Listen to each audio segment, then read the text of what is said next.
Oh my god, hey! Oh my god. Don't bring them down because they are not in your level. There's a checklist to go through when you're doing people's makeup. You can be straight and you can still do drag. You can be a girl and still do drag. Is your name actually Jackie? No, it's not. Because I didn't have any other way to express the anger. So it wasn't really well known until NESCC happened. So, Actually, let's talk about drama and cosplay. I don't want to post my cosplays because I see a lot of drama and a lot of people overshadowing. Oh, that judge is bad. Oh, you don't even have to answer if you don't want to. I don't have to, but I want to. Okay, go ahead. No.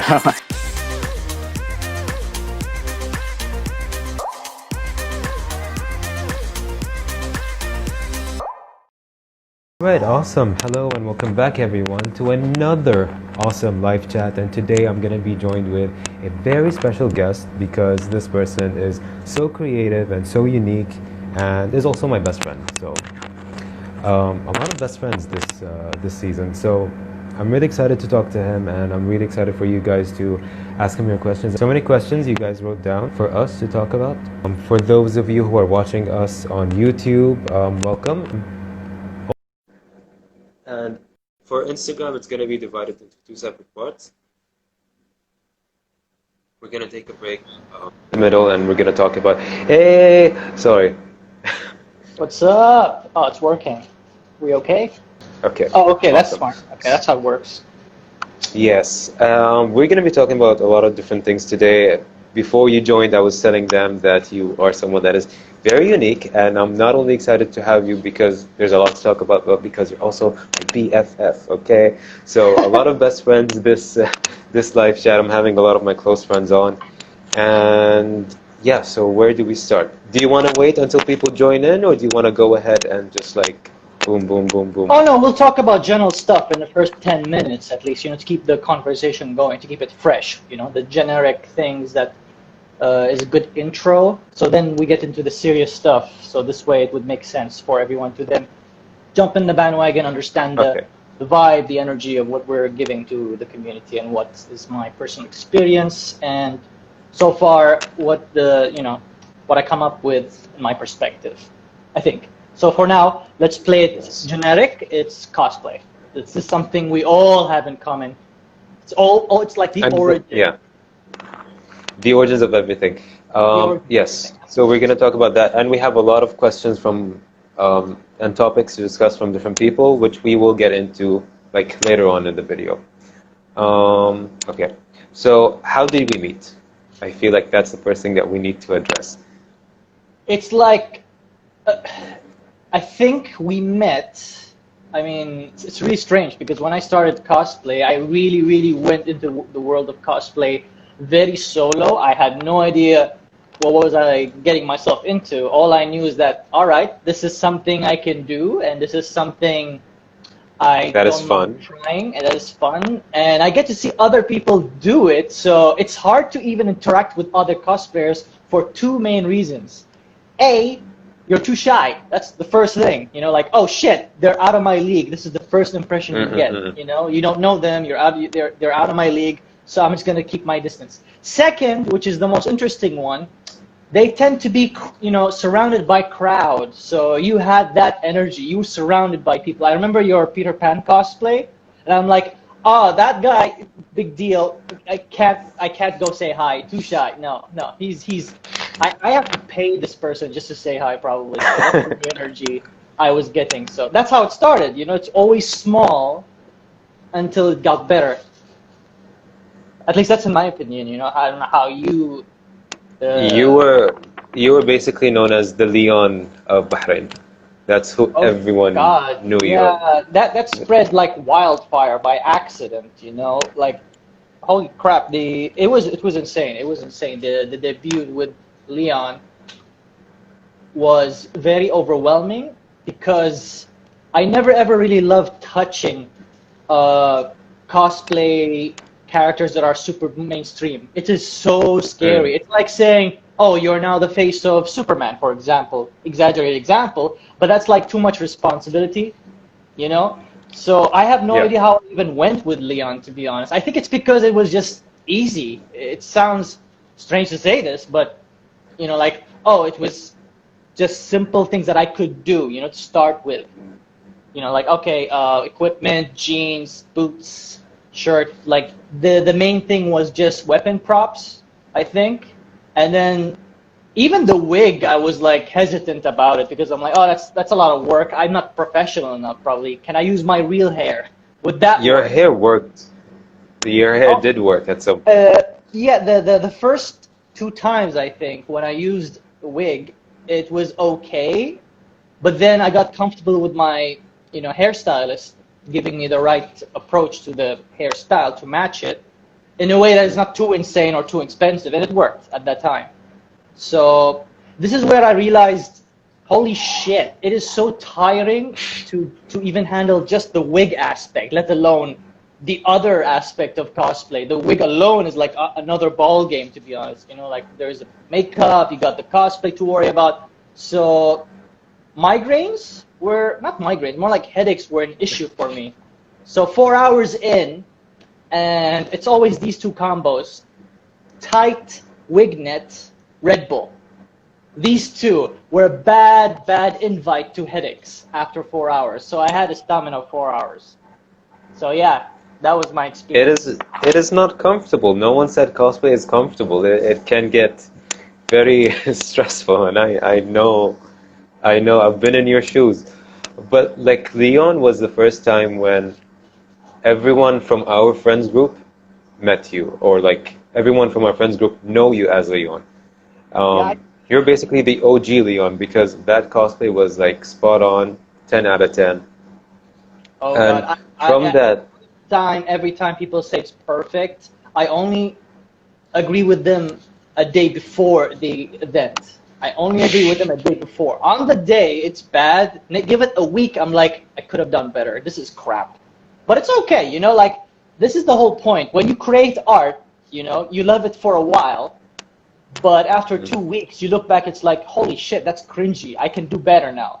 You know, you can always improve from where you left off. And I mean it in a very constructive way. Like it's for every aspect that you do. When you create something, you should be proud of it for a while, but you definitely need to be humble enough to realize there is always more to improve on. Always, always, always. You can never, ever, ever, ever be perfect. Like every rating I've ever done will always be the highest of 9 out of 10 because it always means that there's always room for improvement. Room for improvement, yeah. Always, yeah. Oh, definitely. And yeah, I see some people in the comments, Sam Senpai, is saying that your Leon is and will always be iconic. Yeah, that's how we all met you. Like, that's how we all knew you. So was cosplay, like going into cosplay, was it something that like you wanted to do just for fun, or did you have future plans going into cosplay, or did you walk in with a certain plan and leave with another? Like, how did you start? Well, how did I start? That is a good question. Interesting. Like I said, I came in. It's really strange, you know, meeting me before the age of 23 or before the age of 20 especially. I barely had friends. And by friends, I literally mean one, maybe one. Like high school friends are just gone, long gone. You know, like that's a different chapter. No one really clicked with me. So when I look at cosplay, I'm like, these are my people that I can comfortably fit in. You know, these are my people that I can comfortably fit in. If I don't even get to even know them, I'll be fine with it. Let alone going to a mall. You know, so that could work. And I tried that. And I never thought I would come out with a lot of friends. Never, ever. Of course, like, there are downsides to it, which is interesting. But it never stopped me because the good outweighed the bad. So, yeah. Yeah, I mean, it's such a fun community because everyone that goes to these conventions, or mainly the cosplayers, I'm speaking from experience, I'm not talking in general. Like, from experience, what I've seen here, that everyone from the cosplayers here that go to this convention are those that don't fit in the actual, the traditional community of Bahrain. So we go there because we have something in common, and that's why we all clicked. That's why we're all friends, and that's why we have this mentality of like, you know what, we're all different, and that's what makes us unique. That's the one thing that we have in common, is that we're all different, and we bonded over it. I mean, lifelong best friends from cosplay. Yeah, really, you meet amazing people that they come from a background where it's insane how they make it work. I got friends who are, background of engineering, for example, and they use that skill, all right, to put it into cosplay, and that's insanely cool. That is so cool. Yeah, you use what you have. Yeah, you got these people who are into just daily basis. They just do these sewing, for example, and they put it into cosplay. One is a painter or a makeup artist that end up doing visual effects, and so on. And one is is into fitness, and that's the most casual way to put it too. And they just come in and say, you know what, I'm going to use my body figure to portray this character. So it is You like did a that, lot of right? the world. Yeah, I'm one of those casual cosplayers, to be honest, that it started out like that. I'm like, okay, I think I can portray the character-ish in a way. It worked, like for my for my prerequisites for that, at least, yeah. But it was really amazing and overwhelming when I leave and I made these, I met these amazing people. It's so overwhelming. I never thought I would ever meet them in my lifetime of high school or, I don't know, just school in general. Like, you never meet these people until you go to cosplay conventions. Yeah, high school wasn't fun. It was meh, whatever. It's painfully limited when it comes to creative approach. It's painfully limited. That is the problem. So Bahrain in itself is one of the most, in my opinion at least, open-minded in the Middle East. So we sort of have a little bit of an edge in terms of that, especially with the English-speaking community, and they're very welcoming in the creative aspect of things. So that's good.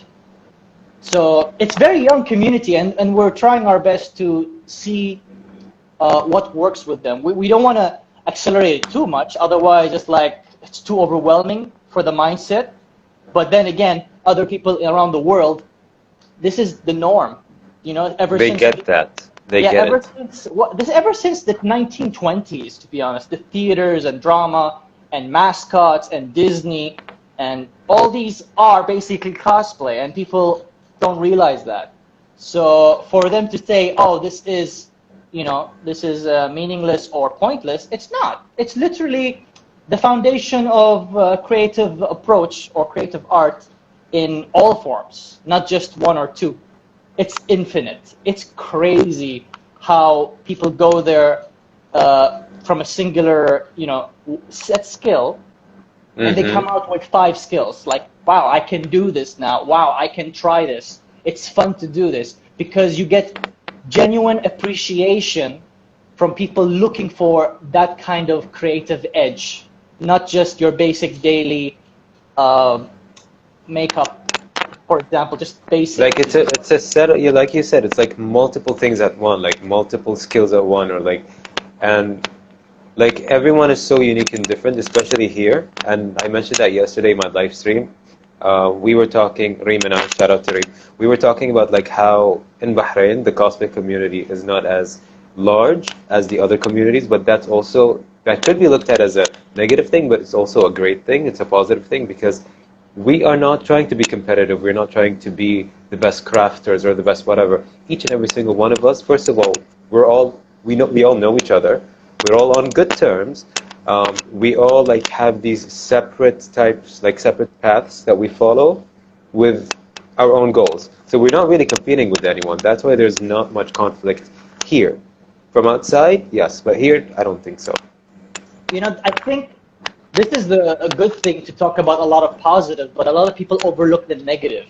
And not in a bad way, because when you look at the bad things, we need to definitely look at it in a constructive way. Because, for example, the community is not all open arms for you to just come in and make a mess and then leave because you can. It's not like a free world where I can do stuff. For example, people are a little bit new to the idea of consent. You know, when you come and you want to just hug a cosplayer, touch a cosplayer's hand to take a photo, or just touch his props that he worked on really hard, he or she or they, you know, like really hard on the prop. And you know how sensitive we can be because, oh shit, if they touch that, that's gonna break or my wig is gonna fall. So we hope that it becomes, you know, an unspoken thing in general. When you see people who perform in the malls or any performance, it applies to the same people in cosplay. You know, they're performers. You don't touch They're performers, them. Yeah, you ask permission, especially when they're eating, you know, lunch. You know, there's some basic, what they call it, etiquettes. Yeah, cosplay etiquettes that people Ethics. need to so people need to realize the small things, you know. So it's nice to raise that kind of awareness once in a while, because then again, every time we reopen a convention in Bahrain, it's not like, oh, it's an evolution of the last one. There's always new people coming, always new people coming. The only ones that are returning are probably like 30%, if not 20%.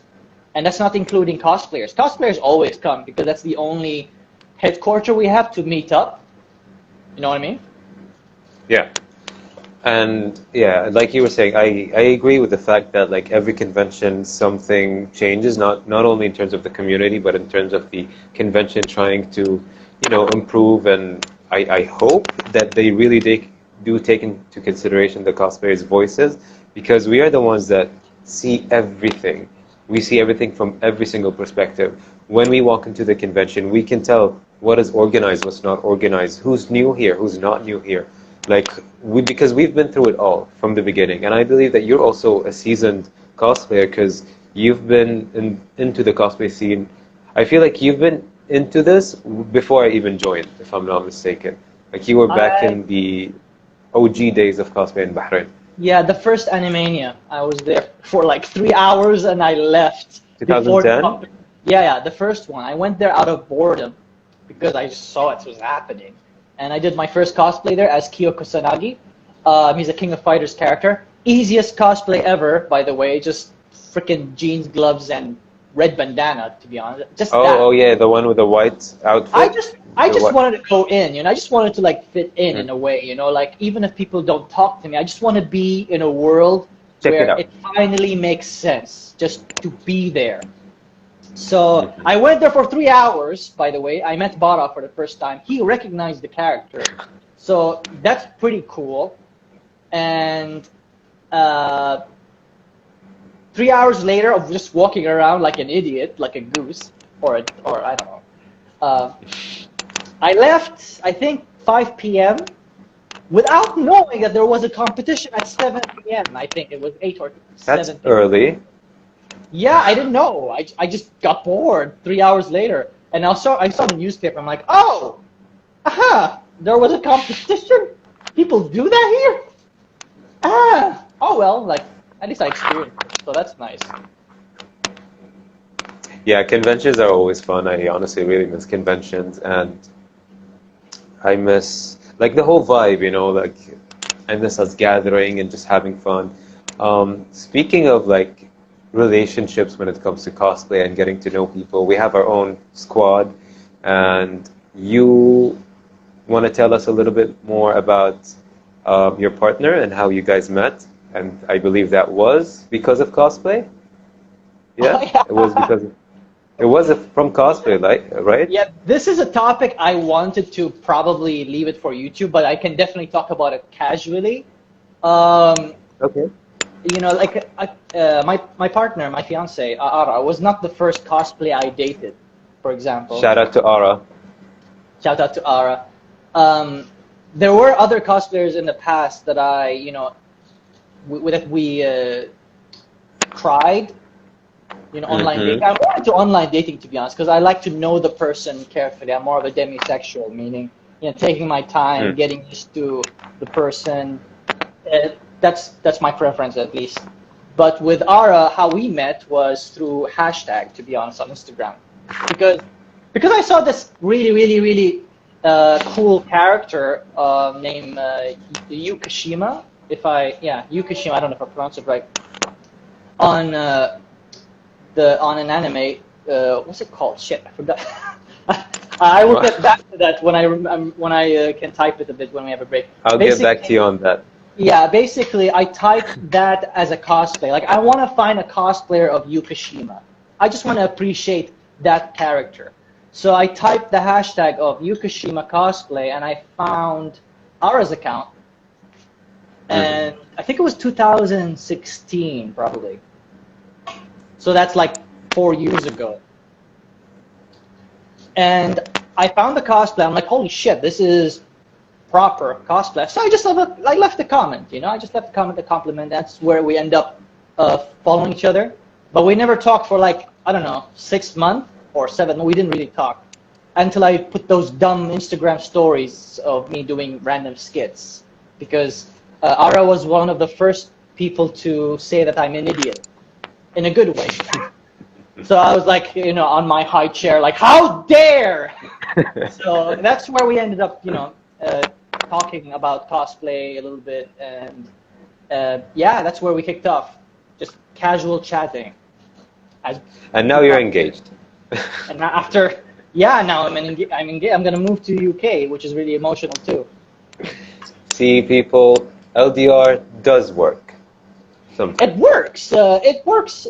It really depends on how stubborn you are. You know, like at the end of the day, you just need to learn. Like, You gotta commit. yeah, LDR cosplay is its own ball game of topic, to be honest. I don't know if people are ready for that yet, but yes, LDR is one of the options if people are comfortable with it, you know, but they have to understand that it's always a two-way street. It's always a two-way communication. And Ara is literally my 7th person that I LDR? dated. LDR, yes. Oh, 7. okay. So the first 6 didn't work out respectfully, and I won't ever say that I was perfect in it. You know, I learned from what went wrong, and I try my best to use it as character development, you know, and be a better person. No one is born evil, you know. No one, you can never force people to be with you. So until you find the right idiot, and The right idiot.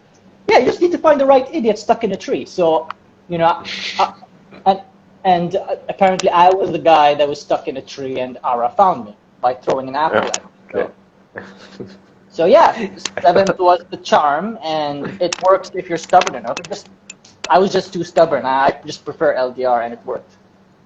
4 years of dating, you know, while we just focus on our own passion, and that's really healthy because you can't come in and just, you know, Change someone.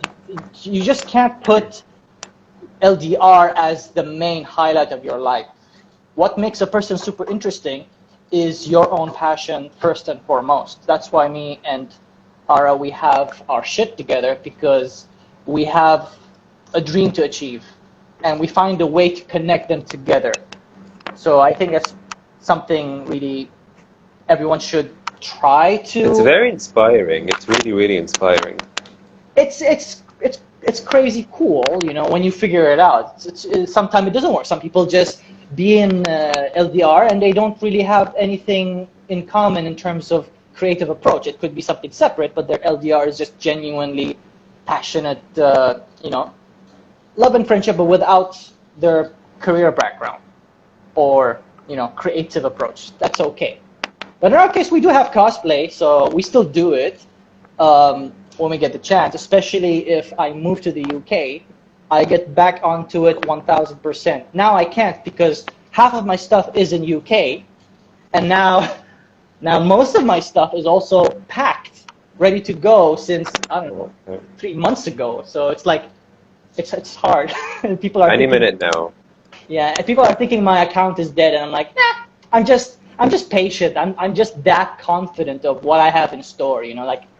It's okay, especially with the algorithm. It's worth the wait. It's definitely worth the wait. You can never rush art. You know, when I know how things work, it becomes like, holy shit, I have it in the palm of my hands. I know it works. So why should I worry about timing? You know, if you know it's gonna work, just make it work. You did bring up YouTube's algorithm. Now, we did like touch bases on like what you do, but let's get if you want, we can save it up for the next chat where people will join and like listen to us talk more in depth about how you started YouTube. And I personally want to know a lot when it comes to the challenges and how you overcome them, and what are the things what are the steps, like what is the 1, 2, 3 step that you've taken in order to reach where you are when it comes to YouTube. And not only that, but also videography. Like videography, you did professional videography for how many years? For how long? It's been 5 years. Actually, 5 a little years. bit more, but you know, career-wise, 5 years, let's say.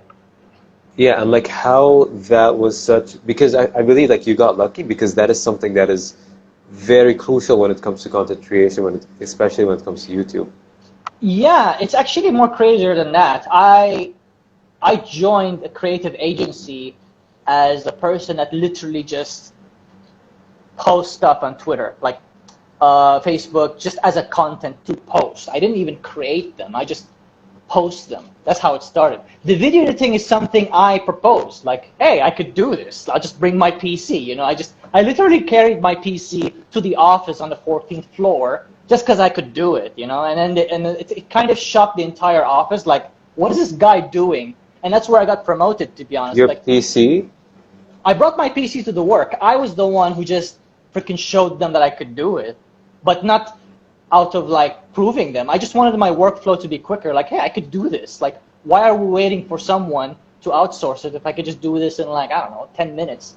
So I brought my PC and my monitor, and this is where my boss was like hovering around, trying to hint, saying, don't you want your own PC here? I'm like, yeah, I have it. It's here. He said, no, this is yours. But I meant like from the office, we can provide you. I'm like, excuse me? What? And so that's where the promotion started. This is where the video editing aspect of my life started. So it's pretty cool. But you started like as what? Like for the job that you were working on, you weren't hired as a videographer, right? I was a social media specialist. I started as that. That's the type of social media specialist, and from that I became a content creator / video editor. So you started as a like marketing, basically. Yeah, basically-ish in a way. Not marketing, more like I was just more into the aspect of content creation, understanding how the social media works in terms of like hashtag, in terms of captions, you know, the timing, the placement, the reports, the algorithm of the SEO, you know, search engine optimization. So you really like gathered all these skills that basically, like, if you compile all these skills when it comes to like social media, marketing, and promoting yourself, and videography, and all of that, like you basically earned everything and developed everything over time and put them all into YouTube, and bam. We have a nice, cute comment here, like we're getting compliments about our eyes in Arabic. تكلموا عربي تكفون وش ذا يقول جماعة فهموني. من ده بعد. Nuni, it's just I feel bad. She wishes that we speak Arabic. English audience, sorry. We're mixed race. We're mixed race. We're mixed. نعرف عربي بس. But we prefer to. ما نبغى نتحدث عربي نحن. Just kidding. That's not my real accent. I'm just.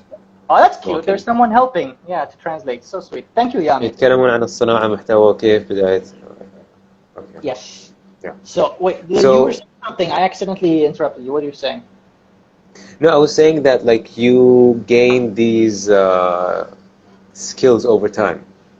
You gain these skills over time, and like whoever wants to start content creation or wants to start YouTube, they need to start from scratch. So what I was saying is that like it's a really beautiful and interesting story how you like. Did you have the idea in your mind to start YouTube before you even started your first career? I don't think so. Oh no. I never, not at all, not at all, zero. Like I tried YouTube before my job in creative agency. I think 2-3 years prior, as a Let's Player only, you know, and it only Oh yeah, lasted that's for a the year. old Asa. The old Issa, cringy Issa, the chubby Issa. Let's not go there too much. But yes, Okay. when I went to the creative agency, I did not think about YouTube at all, to be honest. I was just too busy trying to get.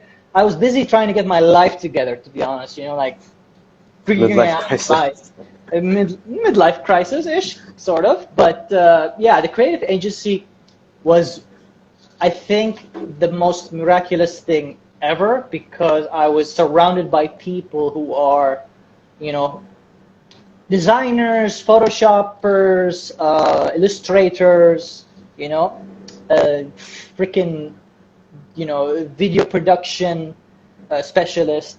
So me being in the middle, I was just absorbing, even if I didn't want to absorb, it was just there, you know. So I was pretty lucky that I had the flexibility in my job. Like all I had to do was just do my job, and if you get them delivered, you can do whatever you want throughout the day. And I had a computer in front of me, so I did surfing mostly. I surfed about content creation more. Okay, YouTube.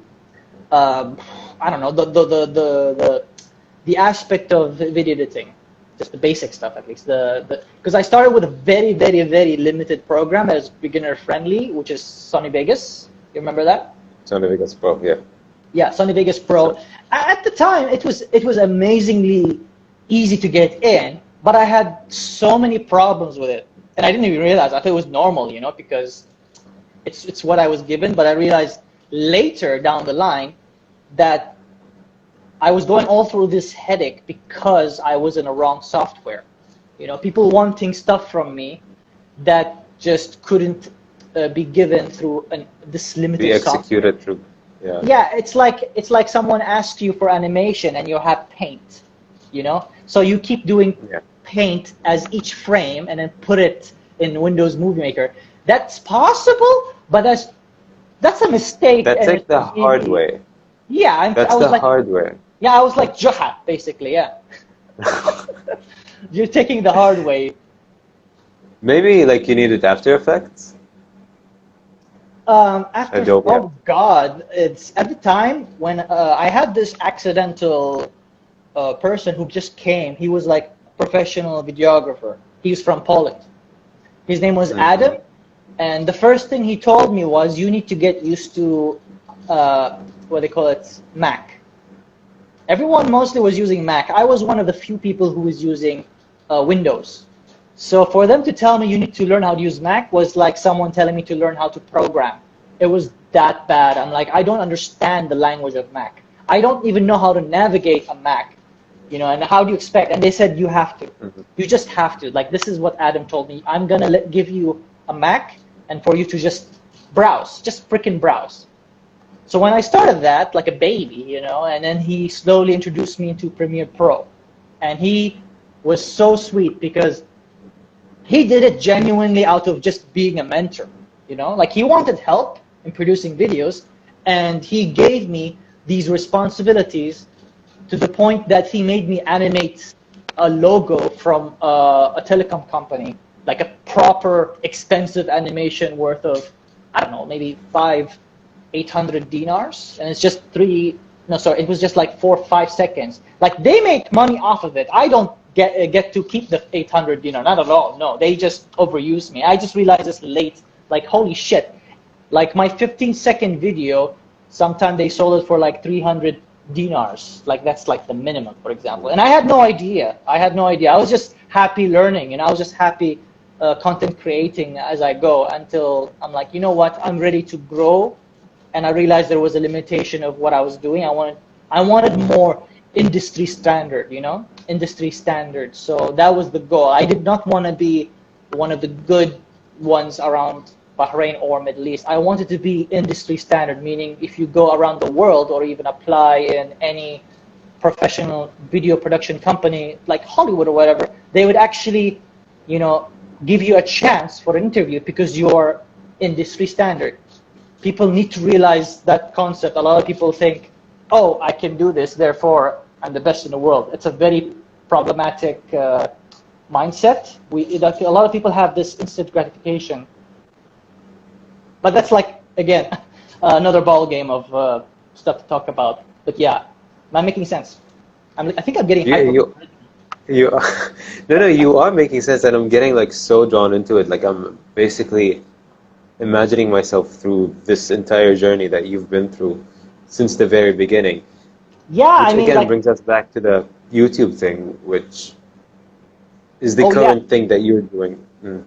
yeah. YouTube is literally, see, the Instagram is a proper translation of what is my YouTube even doing, because my Instagram is literally a playground. It's an experimental playground. It is not a cosplay account. It is not a photo account. Memes account. It's not even a meme account, really. People misunderstand that big time. It's not a meme account. It's just, like when you see memes, that's just me de-stressing. That's all. That is just me de-stressing. Like, oh, okay, he's just going through shit. Why? Oh, because his memes are amazing. That's why. So, Oh my God. That's So the for whole. the past Yeah. how many years? Yeah, like the better the memes, the more I'm going through a breakdown. You know? So like what, 5 years? Like you've been constantly going through a breakdown for 5 years because, straight? that's the normal thing. Because when you want to find something funny in a quick way, memes, especially dark humor, just works with me, and I love cheering myself That's up. dark humor. What I had no idea was that it was on public. Like for a good while. Yeah, for a You good didn't while. know? No, not really. Like people apparently were either shy to reach out to me, or it was hidden as a request message because they have to follow you to see the message. It was like hidden. Mm-mm. So when I went to the request message, when I'm like, oh, people send me message. Some of them are like really old too. And holy shit. Man, like it is one of the most wholesome messages I've ever seen, where people would come and I don't even know them. They thank me. They barely even wrote this message. You can tell that they're not even used to sending message, and they say, I just want to say thank you for your memes. Your videos make me really laugh, make me really smile. I've been going through a lot of school problem or family problem, and it's like in levels of that. Like people send me those kind of messages. And I'm like, what? And I'm like, just in shock, like, holy shit. Do you know what's the first thing I thought? The first thing was, oh, this is cute. Then the second thing, shit. Did I post something embarrassing that I don't remember? This was my main concern, because then How do you keep track? Because they're like, do you save them, or how do you keep track of what you post, like the memes and the clips that you post? Like do you have them all on your phone since day one? No, I don't not really. think so. No. It's actually simpler than that. I find a nice meme, I save it because it made me smile. I post it. That's it. That's it. That's it. You don't keep them. I don't keep them because it's a hassle to get back. So I just do it on the spot. So everything you see is literally memes on the spot that I just found, and I left it there. So sometimes it gets so cluttered, like in the tens of thousands. I swear to God, like I had to format my phone 5 times because of how many meme shit I have. It's that much. And it breaks my heart, because when this started, it was the most coolest thing when people come and ask me for the memes on my story. Like, hey, can you send this to me? And I'm like, would you like ketchup with that? Definitely. Like, it made me happy. You have no idea how happy when people reach out to me. Like, I swear to God, it was the sweetest thing when people come and say, can you send me this? For the first year, at least. But a year later, it sort of accidentally became an avalanche of requests that I did not expect. People expect you to send them. Like, see, that's the thing. Like, what do you do when you get 70 requests, after just 4 hours? What do you do? And I'm just like staring, and I'm like, So if you want to send one by one, that's like a lot of hassle. It became a job almost. So I'm like thinking to myself, how do I fix this? Like, how do I not be rude? How do I show them that I don't have time, you know, like, so I'm just carefully trying to manage it. And I didn't even know who to ask for this advice, to be honest. So that was an interesting experience. So what I do is I carefully just make an automated message. I know it felt so rude. It was so hard for me to even do that, but I had to. Where people On Instagram? Yeah, on Instagram, I do an automated message. Like I just copy paste the same thing. Like, hey, I'm so sorry. I can't just Okay. send it to anyone because of everyone keeping. Ara's here. And oh no, can we kick this person out? Is there a way to kick this person out? Just kidding. But yeah, like a friend of mine, super duper sweet, mentioned that I should open my Patreon. And I said, why? I don't want to charge. No, not why? I don't want to charge people. Like I'm literally doing something sweet to make other people smile. Why should I charge people for that? I'm doing fine. I have a job, you know, and I'm earning well. So I was so against Patreon, 1000%, until I resigned. So this is where I realized I need It came in handy? Did it come in handy then? Yeah, I get to buy bread. So I need. Yeah, you need bread. You know, exposure is never didn't work anymore. You know, when you resign, exposure currency is just dead, gone. So I utilized the Patreon. It was the hardest thing ever because it was so. Anything to do with money or business is something I just don't want to touch usually because I'm so dumb in it. I'm so clueless about it. Anything to do with creative and making people smile and motivate people and make people happy. This is something I can do confidently with my eyes closed. But to charge people, that was so bizarre to me. It was almost like it is something I never wanted to do until I resigned. And a friend of mine was so sweet, mentioned again, saying you should definitely open your Patreon or you will die. Like just, you know, out of starvation. Like I need to do freelancing. So this is where content creation comes in. Ta-da! We're talking about content creation now, properly. Before we ended the last live chat, you told us that you started YouTube, and tell us about everything. From the start, how you started, the challenges, the goal, everything.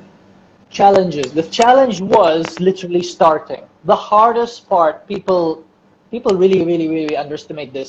The hardest part of doing YouTube is literally starting it. Literally. Like if you watch my first ever video, it's I think one of the most genuine videos of all of them, to be honest, because I was so freaking nervous. I was insane. Like if you ever wonder how nervous I've ever been in my entire life, that's pretty much it. There, just the episode 1 of me is the most nervous.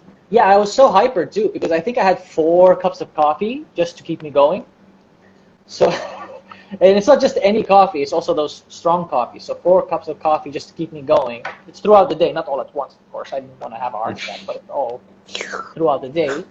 I just went with it. I just say whatever comes to mind. You know, I literally voiced out my concerns and my anxiety. Like, yeah, this is worrying. Like, how do I do this? Like, it's just me confronting me. You know, like it's just a camera, yeah.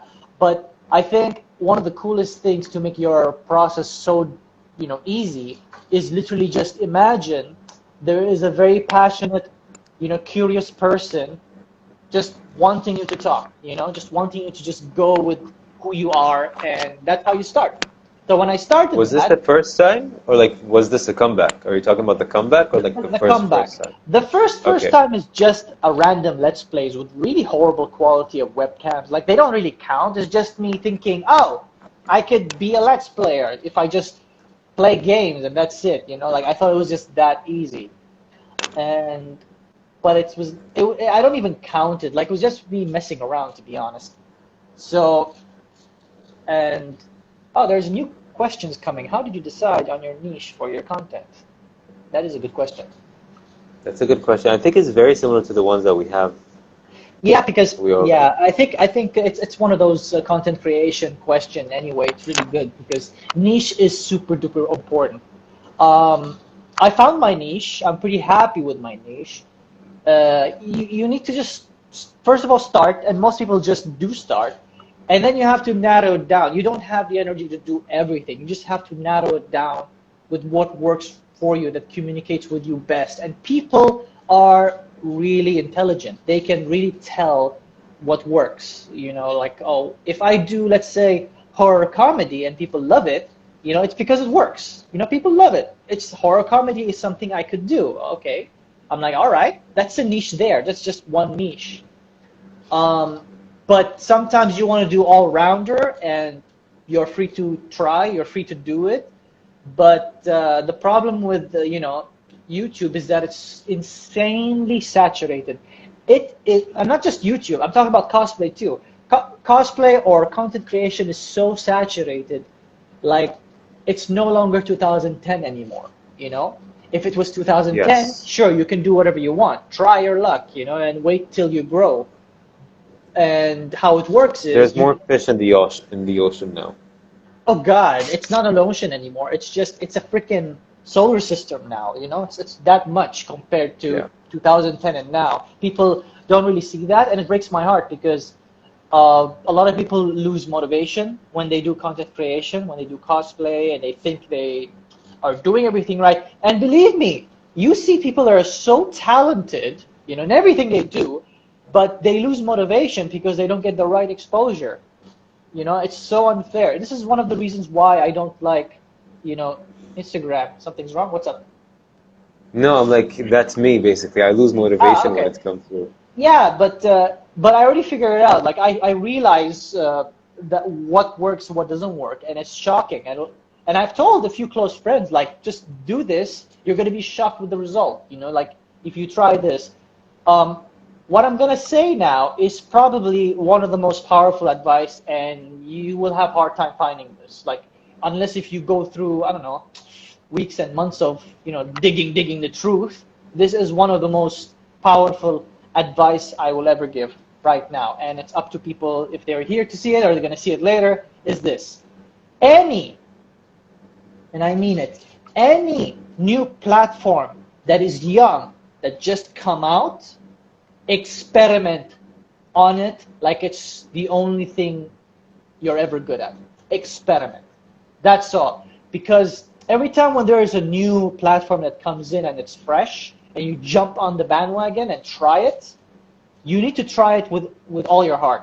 Because you're going to be so shocked with how much people are, you know, there to witness the new people, you know? So it started with Vine, it started with other platform. It could be even Mixer. Mixer, by the way, they shut down.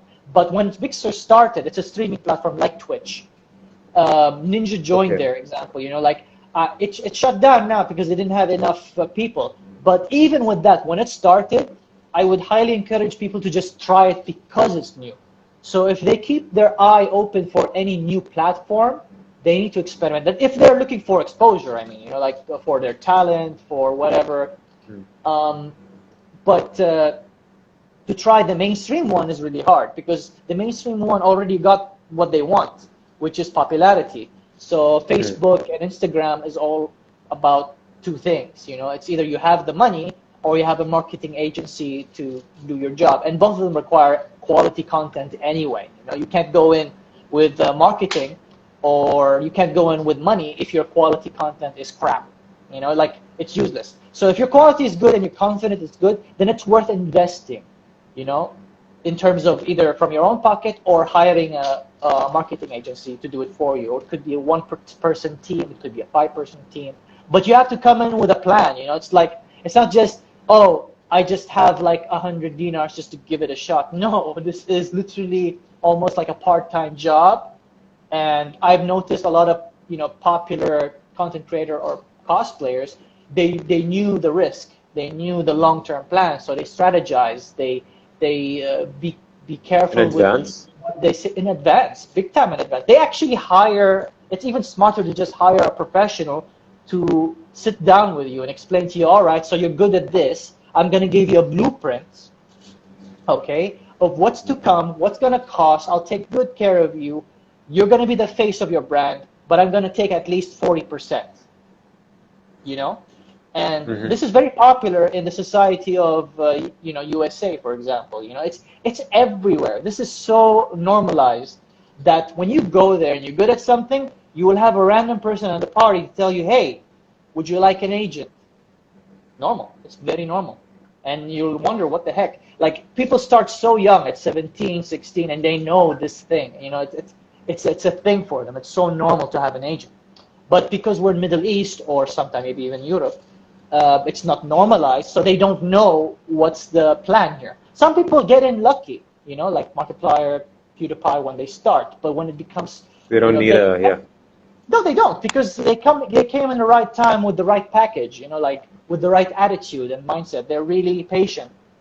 So when things became overwhelming, you know, they get paid well, but when it became overwhelming, they definitely need to hire a team. You can't do this alone. It's impossible to do it alone. All the people that are famous right now who with at least over 700,000, 500,000, or even, you know, 1 million subscriber, they will die without a team. They can't, it's hard, you know, you can't do everything, and you need to be consistent, you know, because once you have the quality going and all that, and you believe it's something that you can, you know, do it as a living, if not a part-time, then you need a proper structure. You can't just come on and off. It's very rare for people to come on and off and be famous or popular or make an, you know, an earning. So, so yeah, that's pretty much the gist of it. I hope that tip was, you know, maybe people will, you know, they might take it serious. It's up to them. But even people when coming in and when they want a quick tip from me, I just tell them, all right, the quickest way to get proper exposure, but you know, need a little work, is that I know is TikTok. TikTok, yeah, you told me to experiment with TikTok, and like you told me when it just peaked, and I didn't start then. Like I started now, and actually Reem, if Reem's watching, Reem actually blew up on TikTok.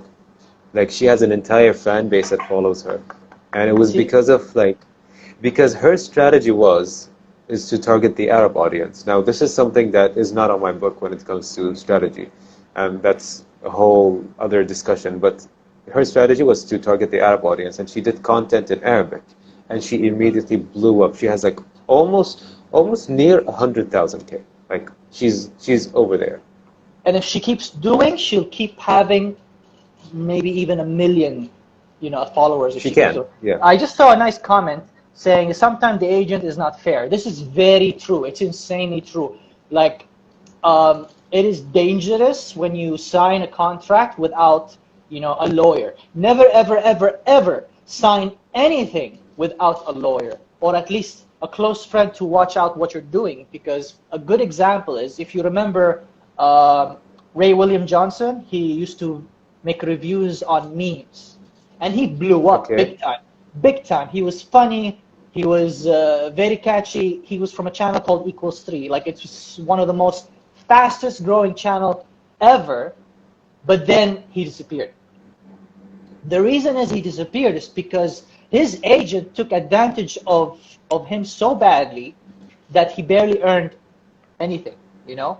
He almost had a deal to make his own band. He almost had a deal to make his own comedy sketches. But he came out of this production company, and now he's doing things on his own.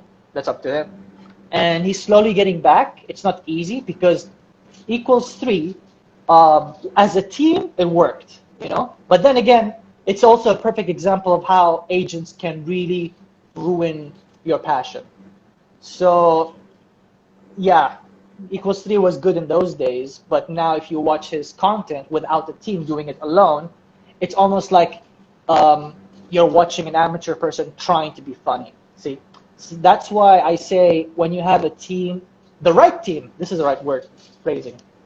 When you have the right team, you're going to shine so bright. You're going to shine so bright. You're going to be so well taken care of with the right people. Like me, for example, I am so slow when it comes to thumbnails or social media management. But when it comes to content creation and strategizing the blueprint, I'm pretty good, you know?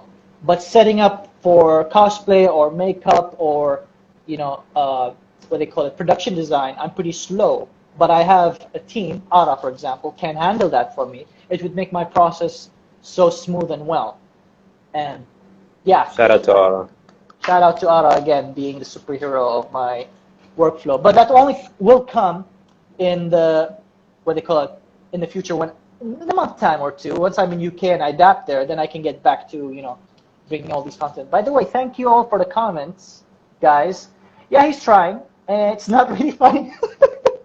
Yeah, see, that's the thing, like he's, sometimes when you make, when you're being brought by the right people, they're the directors, it's not like he did it alone. But yeah, let me see if I missed out any good comments. But that's here. like at the development process. Like when you start, you don't start with a team. You start by yourself from scratch.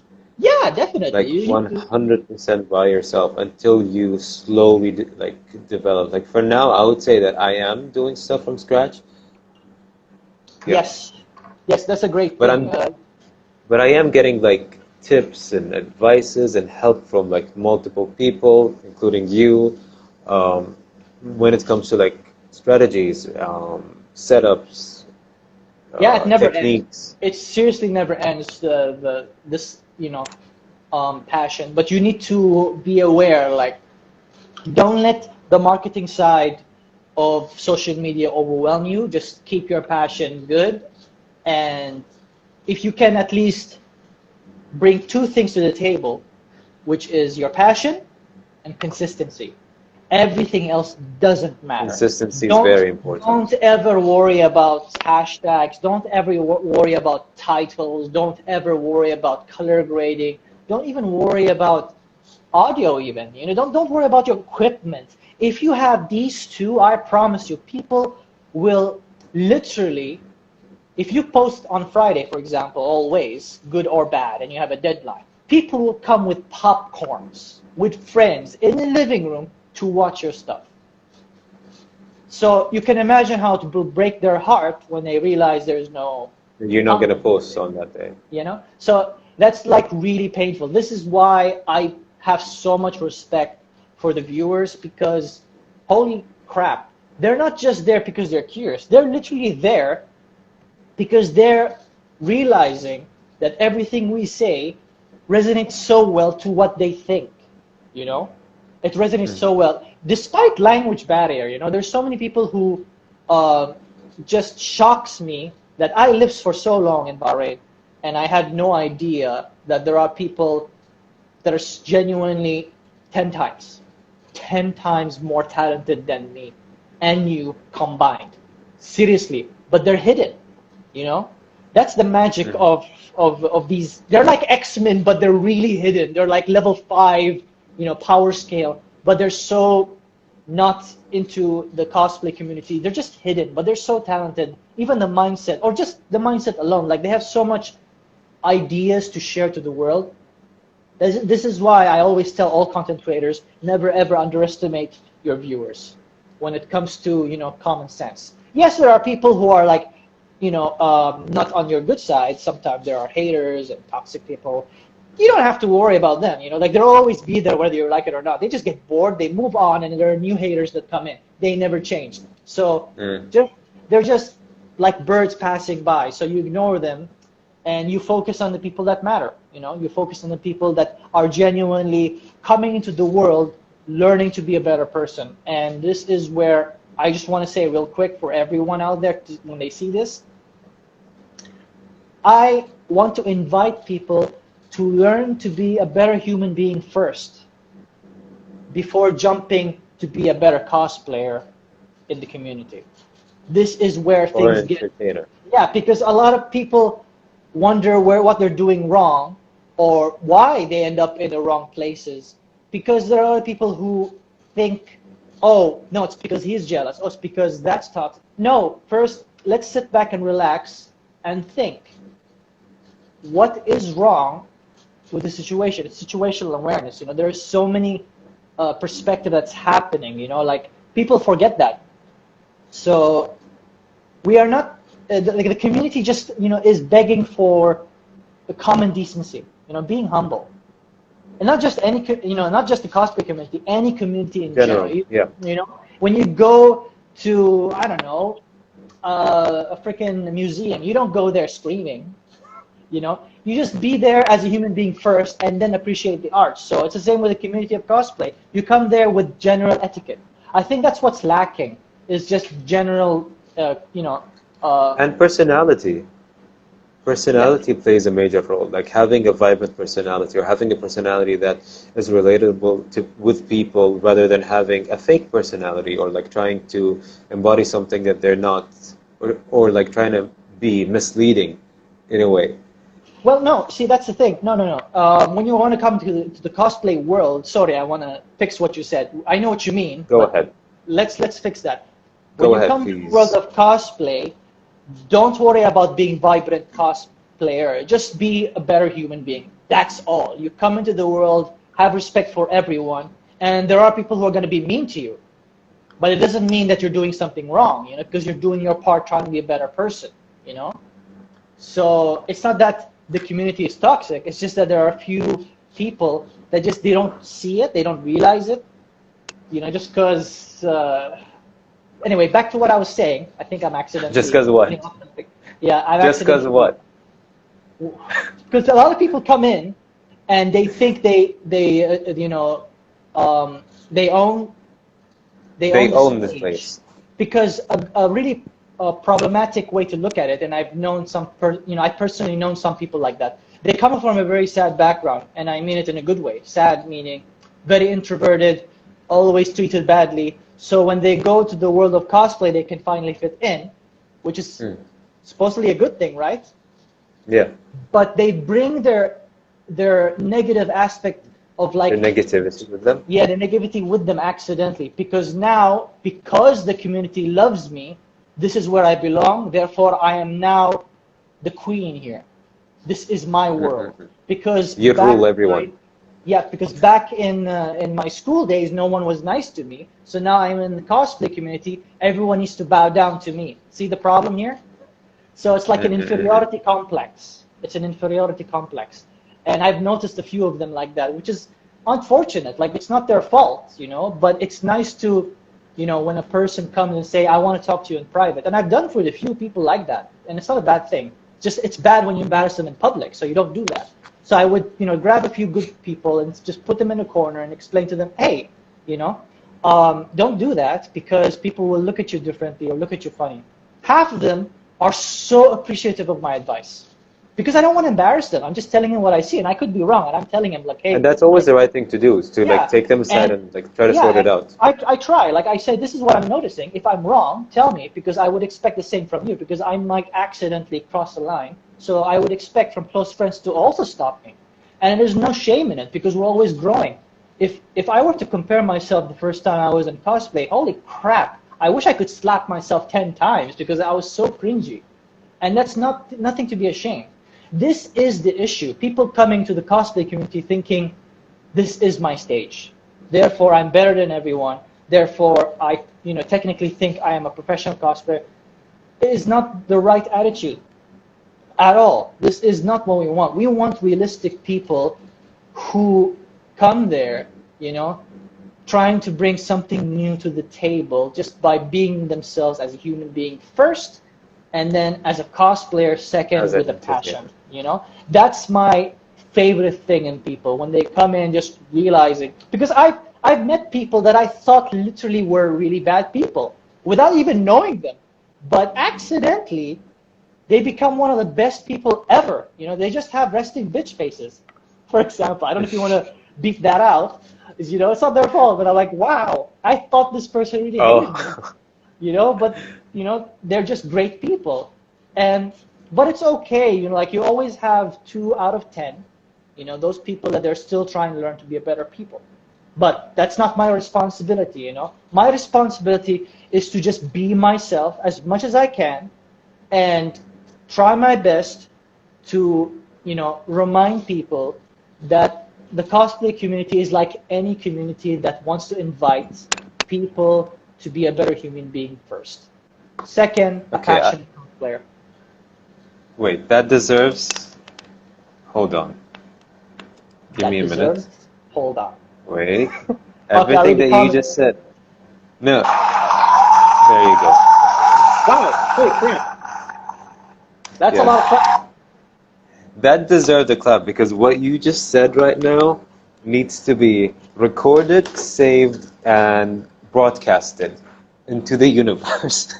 Because people need to learn and need to understand like the importance of, like as you said, being a decent human being, having like common human decency, and like having respect for others. It gets lost and it gets distorted when it comes to these competitions and like being competitive and being better than the other. Like I get competition and I get wanting to outshine your competitor. That's normal. But don't be disrespectful. Don't backstab people. Don't make that's the thing. stuff about people that are not true. Yeah, let me just carefully clarify what you just said. Don't backstab people. Yeah, because I don't want to scare people here. Like, it's okay to make mistakes. You can be disrespectful by accident. Don't be afraid of making mistakes, because I accidentally embarrassed someone, and I was so ashamed for weeks, literally weeks, and I've never gotten over it, because it was never in my intention, in my deepest heart, to make that person feel bad when I said, a poor choice of word. So I was like, oh, I'm so sorry, I didn't mean it like that. And I tried my best to explain it, that my intention was good. And the person understood, like, oh, it's cool, they're chill. But I'm the one secretly in anxiety at home. I'm like showering and just in Linkin Park mode. I've become so numb, thinking like, oh, what I've done. So it's okay, like, don't be hard on yourself, thinking, oh, I need to be a perfect human being. No, don't be a perfect human being. Just be a humble person who is just out to explore the world with open arms, and just please, the biggest mistake you can do in a cosplay as well is not making yourself noticeable. Because I've known some amazing people who started out super duper shy, and I really wish that they come forward and just push themselves into, because like some people who are talented, they're wearing a mask, for example. So they tend to be the shy, talented but shy. But sometimes I wish that they would come forth a bit more than they offer, because they tend to be, shy. Shy. That's okay. It's okay. They start somewhere, at least. They start, there. But the reason I'm saying this is because my late best friend, may he rest in peace, Deadpool. I met him by accident, and he was wearing a mask, and I had no idea what he looks like. He was in a Deadpool cosplay, and he was so willing to hang out with me, and I have no idea who he is. I just sat on a table, like on a table, and he just asked, "Can I sit with you guys?" And it's just Deadpool asking, it's a character. I'm like, sure, hang out with us, do a backflip or something. I don't mind.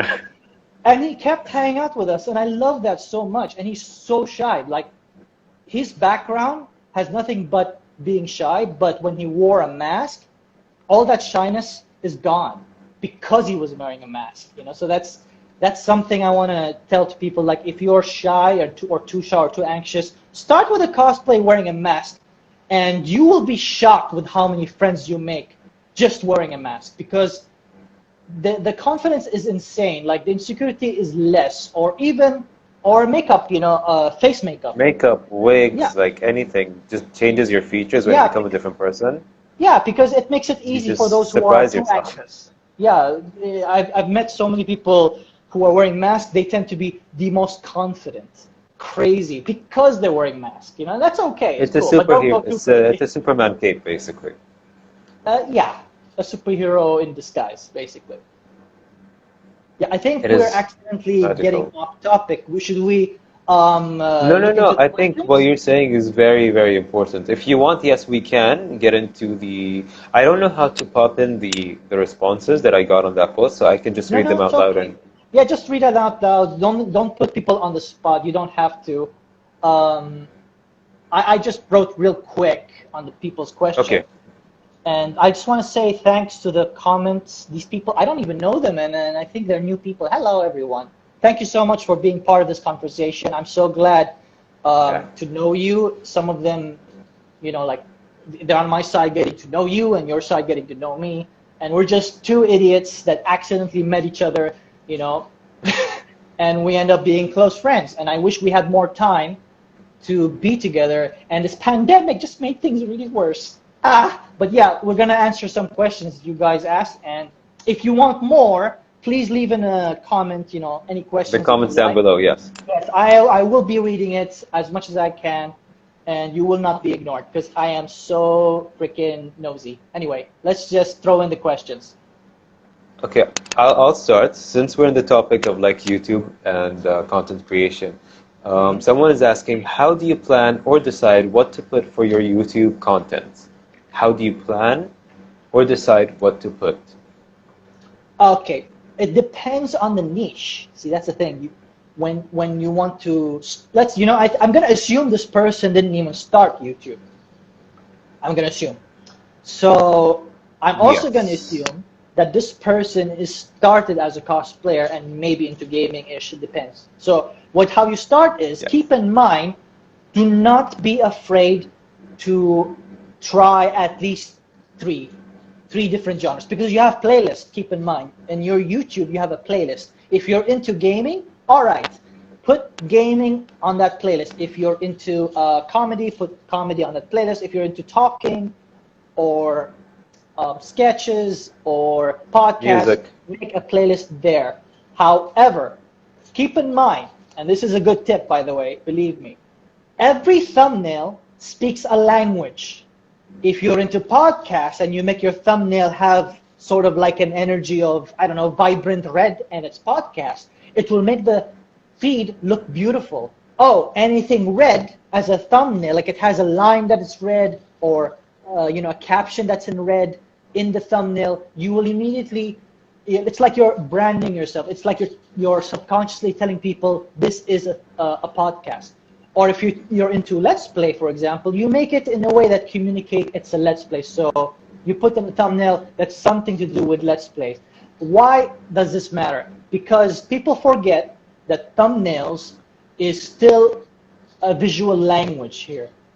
The prettier it is, it's your package. It's your product package, basically. A lot of people need to be reminded that the attention span we have on social media is literally 2 seconds.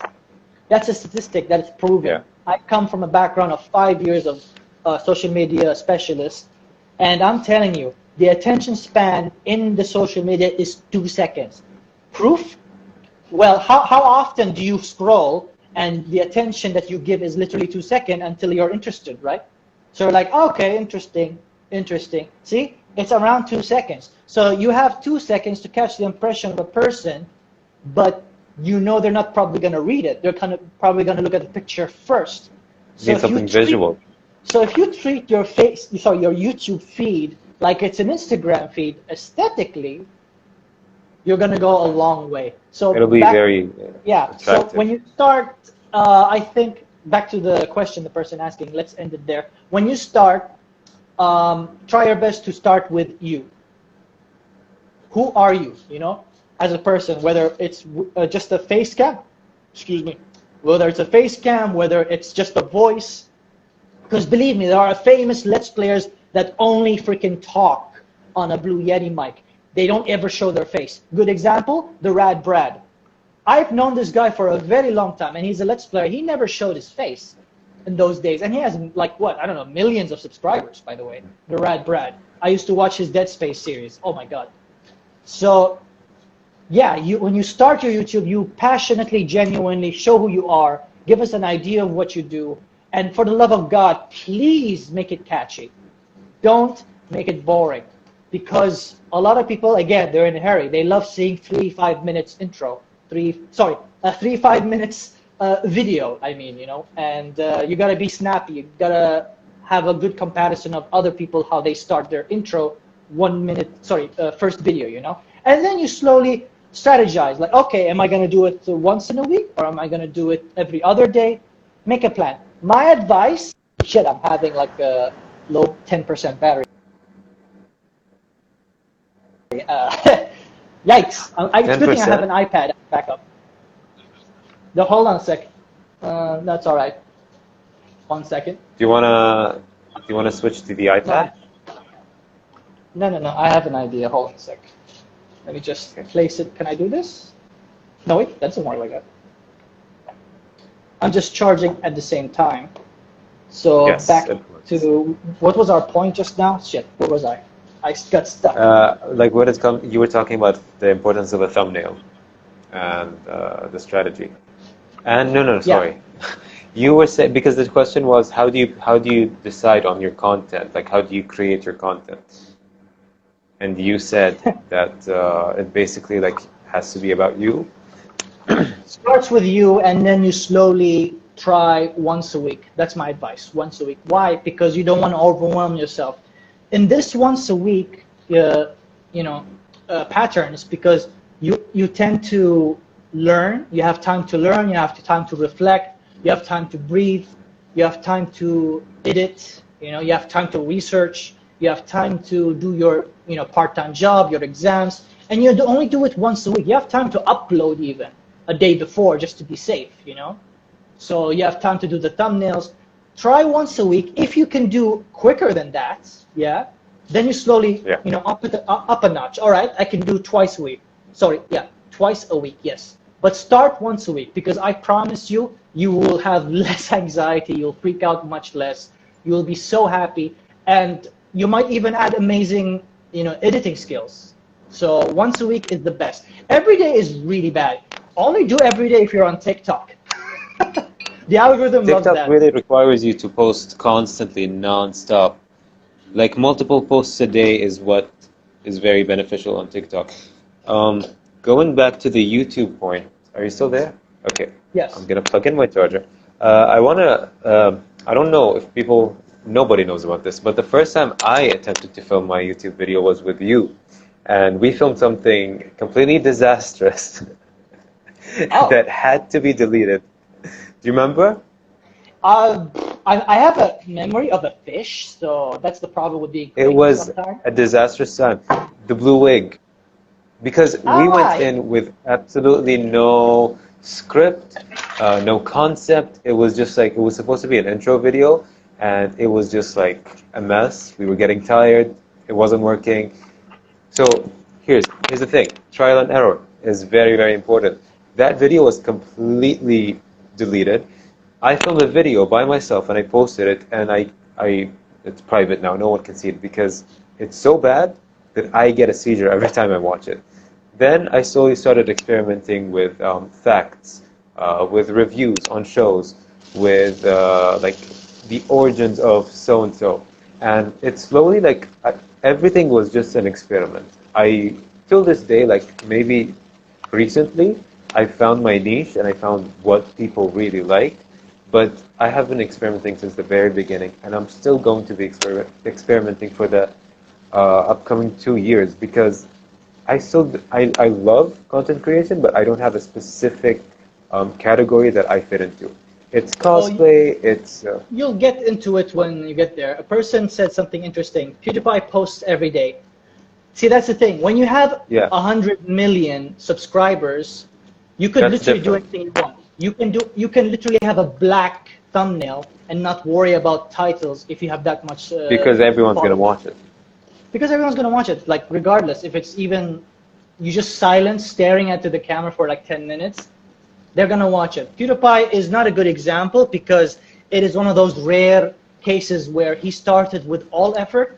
Now he has a team because he's earning millions, right? So now he has a team, and all he has to do is just record and send all his clips to his editor, to his manager, and they all do it. And it's not a bad thing. It's just reality, and people, need to who are into content creation need to realize this, because they come into the world of 2 editors. Holy crap! They have 2. PewDiePie has 2 editors. That's cool, because right now it's a resume. It's a resume. I follow some of the people who are editors of PewDiePie, and he changes, by the way. PewDiePie changes editors, because a lot of people want to sometimes work for free to PewDiePie just so they can add it in their CV, believe it or not. So like, I worked with PewDiePie. Okay, I've got to do free edits for PewDiePie. So in a way, it's hard to even contact PewDiePie. You're usually contacting his agent, because PewDiePie doesn't have time to communicate with that much people. So my favorite people to learn from, at least in my opinion, are not the super famous ones, because super famous ones don't really need to worry about editing or handling a one-man army now anymore. It's those with 100,000, between 50 to 100 and 300,000 followers are literally the best people to feel inspired by. Reason? Because they're literally doing everything on their own, and they are the real-time, what do you call it, stars in progress, basically.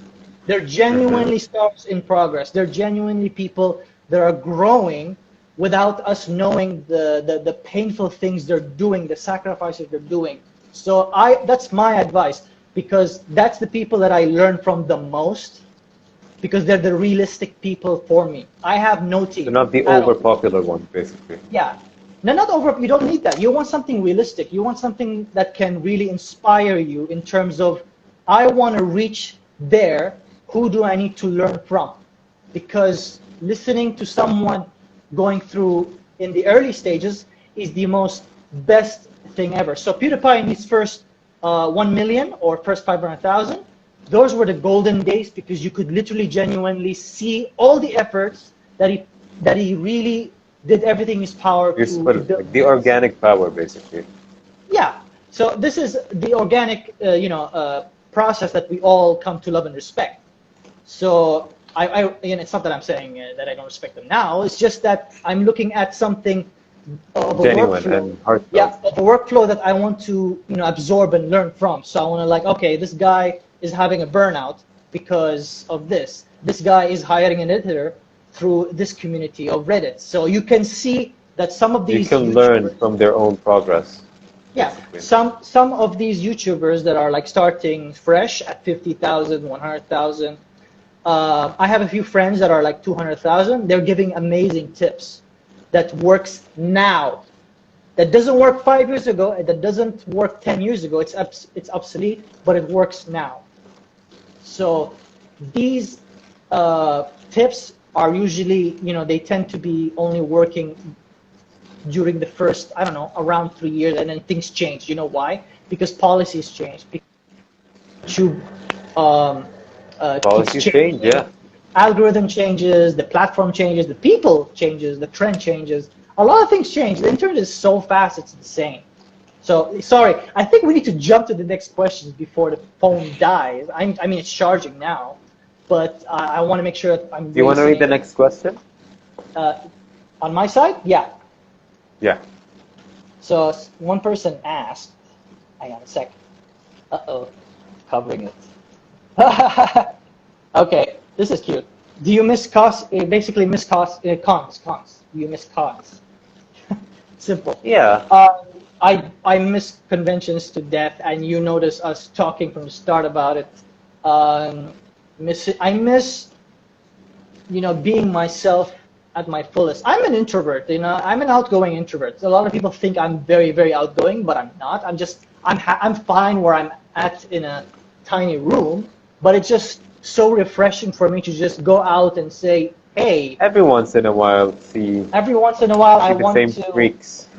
Yeah, I want to see the X-Men group. I want to see people how far they go with their creativity. I want to see people who really outdone themselves, people who secretly want to show themselves to the world, that are, like I said, that are 10 times better than you and I combined. I want to see those really unique people. Sometimes you don't even see them being 10 times better than both of us combined, but they have the potential to grow, but they need that push, they need that advice, they need that mentor or a role model, I've seen a few people, holy crap, they started fresh, they're so, so innocent and so sincere what they're doing, and you could almost tell in their eyes that they could do so much in 6 months. And you want to just hold them and just say to them into their eyes, say, you can do better because you have what it takes. And they'll be just a little bit overwhelmed by the compliment.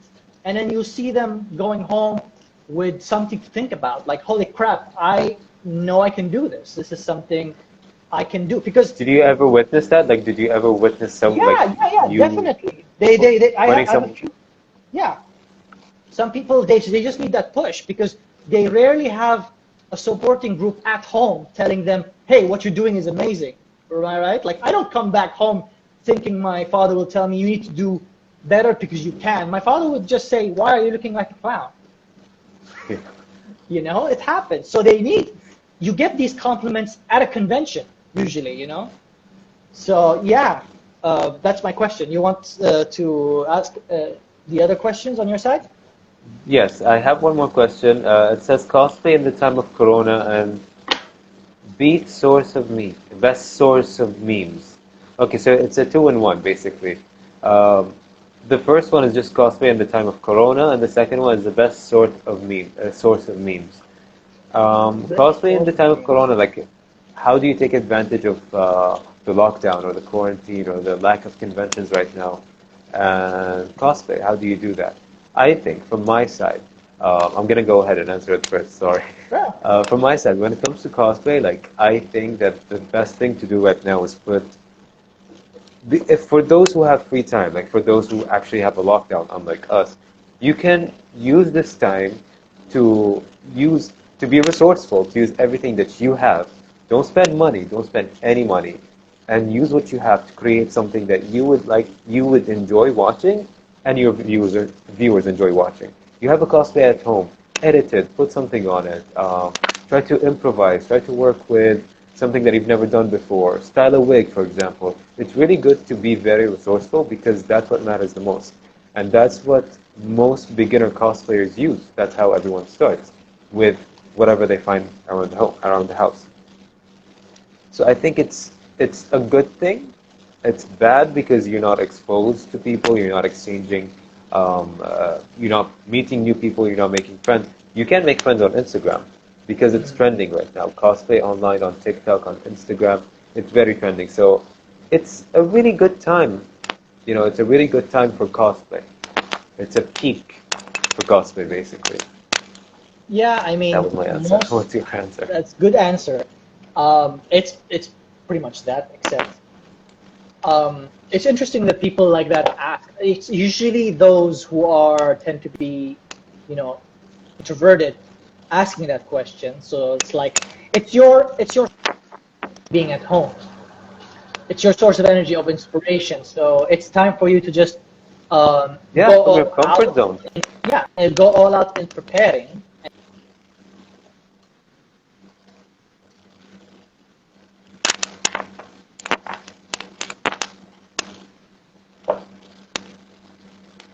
Improvise with what you have, basically.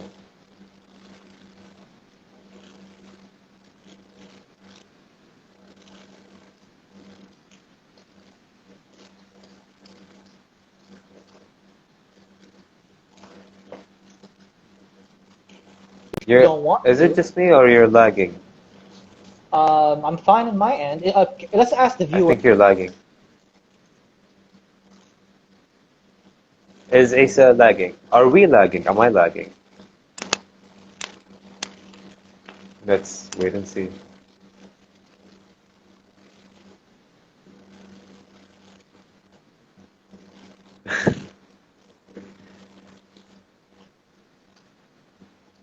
But you were lagging to me, like you were getting all laggy. Yeah, you are lagging. Oopsie.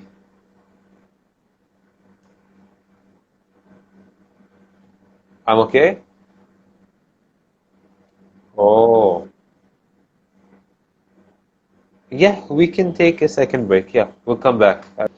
Now let's just, tackle on the questions Yes, before. Alex Can Cosplay is here and she asked a question. So I was like, luckily, one of the people that asked the question is here, so we can answer them live. Her question was, where do the best ideas for content creation come from and how to achieve them? Go ahead, go, shoot. Bam. Best ideas. Well, if you want the fastest shortcut, and I hope you're into it, probably TikTok. Believe it or not, TikTok is right now super The trending. modern way.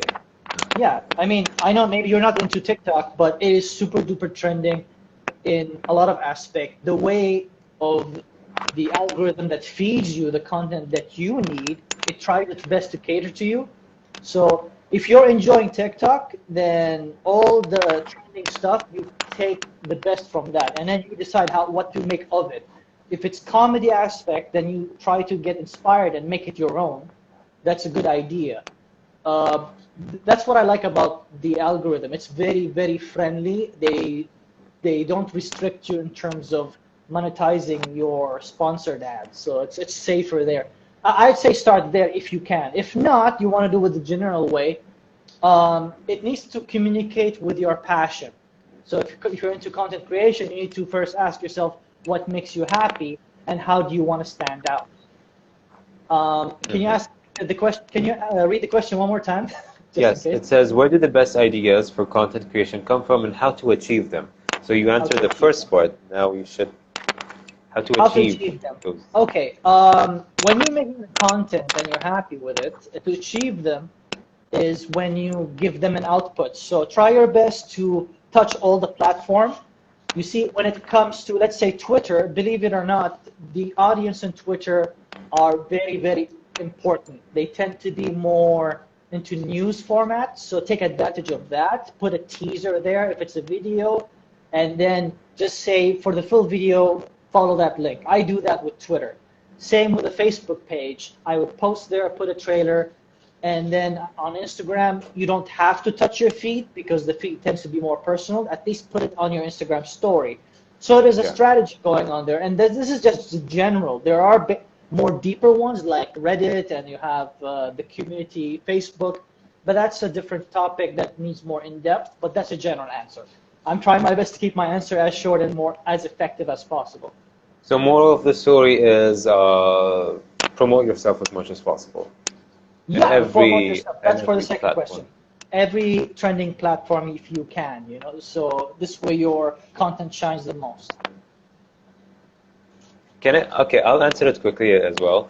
For me, Yes. I think the best way, the best ideas come from things that you see that other people don't see. Like, for example, here, the things that we as cosplayers or as creative artists are exposed to, the general public of Bahrain are not exposed to it. So when you take something and modify it a little bit, add something to it, add a character, enhance it, or make it funny, or make it whatever, when you do that, when you show people something that you have taken and you have enhanced, let's say, to a 10% or like 100%, they will fall in love with it. Because A, it's something that they've never seen before, and B, you can say it's original because you're putting your own passion and your own ideas into it. Yes. Next question? Yes, go. Let's do this. Next question. Do you want to read it or should I read the... Yeah, read it. So this way also I can get my... Okay, this is from Cosplay Arabia, and they said throwback to 2018 and doing Cosplay Arabia for the first time since both of you were there.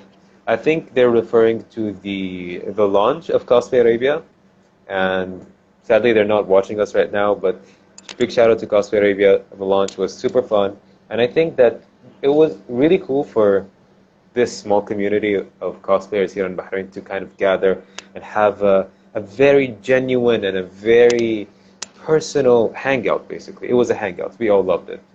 Yeah, I think it deserves to be its own cosplay convention. I mean, from the name, Cosplay Arabia sounds something that they need to think about the bigger projects in the future. I'm pretty sure they have that in store. Wink, wink. We want that. Nudge, nudge. So yeah, I miss that very much. I would like a bigger format with that someday. So yeah, I wish them best of luck in that journey. Next question. Yes. You and your questions, because yeah. All right. My question. Let's see. Because we finished ours. I mean, we finished the questions that I have. Opinion on YouTube cosplay. Okay. Opinion on YouTube. I think it's a bit vague, but I'll try my best to answer. Very vague. Yeah. Opinion on YouTube cosplay.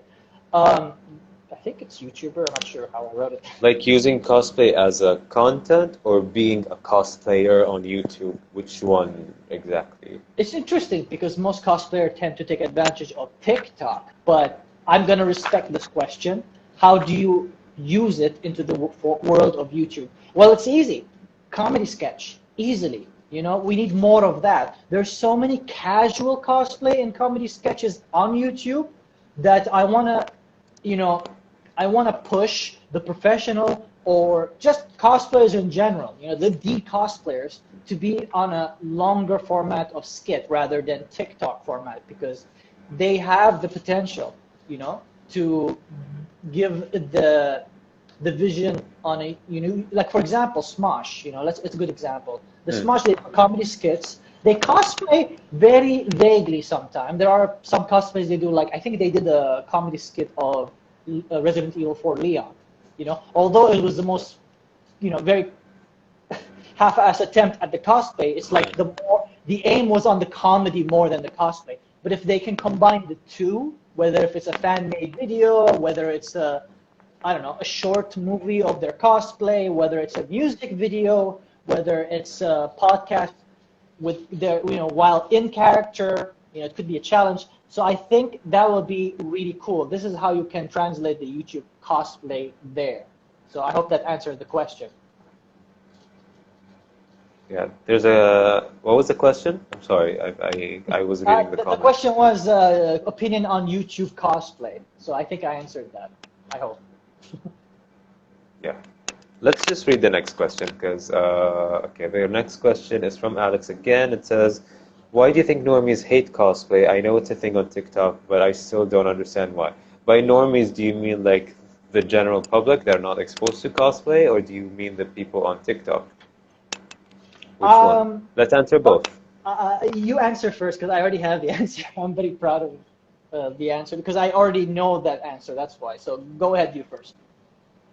Well, let's assume that they mean normies that are, like, for example, our parents. If you want to refer to our parents as normies, people that are not very aware, or like cosplay is not something that is very common to them. Why do they hate it? Because they don't understand the value of it, and it's not something wrong. You can't blame them or hate them for it because they don't understand. Well, it depends from one cosplayer to another. If someone's taking it seriously and wants to do it for a living, or wants to do it as a hobby, as a freelance, that's a different story. So it really varies, but generally it's because they don't understand it, and it's not very common. It's not mainstream. When you want to do cosplay for acting, it's different. You know, like if you want to tell your parents you want to be an actor, that's different from telling them you want to be a cosplayer, which could both be the same thing, but different approaches. That's my answer. Go ahead. All right. So to answer your question, Alex, and Alex can cosplay. Oh, I thought it's Alex and cosplay. I'm so sorry. To answer your question, a lot of people, when they start TikTok, okay, it's that the cringier the feed, and I mean it, like the cringier the feed, the more it's their fault, believe it or not. The audience who don't know how to navigate TikTok, if they keep having very bad feed, it's their fault for following that feed. So you have these people that enjoy car crash. You know, it's strange. That's the term that I use. They enjoy car crash. It's something ugly for them, but they like looking at it. So for me, for example, Cringy. I don't get cringy TikToks anymore, believe it or not, because the TikTok algorithm works so well if you teach it. So everything that I like, you show it what you like. Yes, you show what you like, you save what you like. In my case, I get 70% tutorials, believe it or not, 60% tutorials, 30% cosplay music videos that are actually really cool and really attractive. And it's rarely that it's something, you know, not good. These people, these normies, they don't know how to navigate, you know. It's not even their fault because they come in thinking they would get something creative, but they don't know how to navigate so well, so it's a mess for them. It's not all of them that find it bad, in my opinion, not all of them. I go there and I try my best to choose not interested. So if I find a video I don't like, I simply just hold it and choose not interested, and I try to algorithm. Decreases the chances of you seeing, yeah. Yes, it makes it a good feed. So when I hear people have a problem with TikTok, I just, you know, carefully tell them, well, if you see cringe, it's because you're watching cringe. You can start over. Just create a new account and just don't like the things that you don't like. they don't have to even make a new account. You know, it tries to learn from you anyway. So yeah, I hope that makes sense. But that's how what I love about TikTok. So one time for a full week, I was just doing visual effects tutorials because I do video editing, right? It showed me rarely with cosplay. So the algorithm thinks I only want visual effects tutorial, and that's not what I want. So I had to force myself to manually find cosplayers that I like and engage with them. So it would pop back again, and it did. So I'm teaching TikTok what I like. So a lot of people get frustrated because they don't get what they like, but they keep watching it anyway. So you have these people that just enjoy car crash. That's how the term I would put it. You know, these strange people that come in and complain. It's like, you know, they have nothing better to do, you know, like haters. You know, they have nothing better to do but to waste 1 hour complaining online, and then they start their day feeling good about themselves. Yeah, I did something good today. I argued and said something mean on a comment section. Mission accomplished. Yeah, I'm gonna share this with my family or something. I don't know. That's up to them. It happens, you know. It's not like how it works. you will get 90 people that will admire what you do, and there has to be at least 10 that will make fun of what you do, and that's fine. That's okay. So yeah, hope it answers. Next question. Do you have questions written down, or are we done with the best way to get cosplay exposure? Ah, big. Best way to get cosplay exposure. Look, I'm gonna give you shortcut to, you know, I don't know who asked this. I didn't write the name, so I just put it there. It depends, but I'm gonna guess they want a quick shortcut. What's trending right now? Go study creative cosplays on TikTok. I mean what I say, and I say what I meant. Go there, find good cosplay TikToks that are really just genuinely catchy to look at.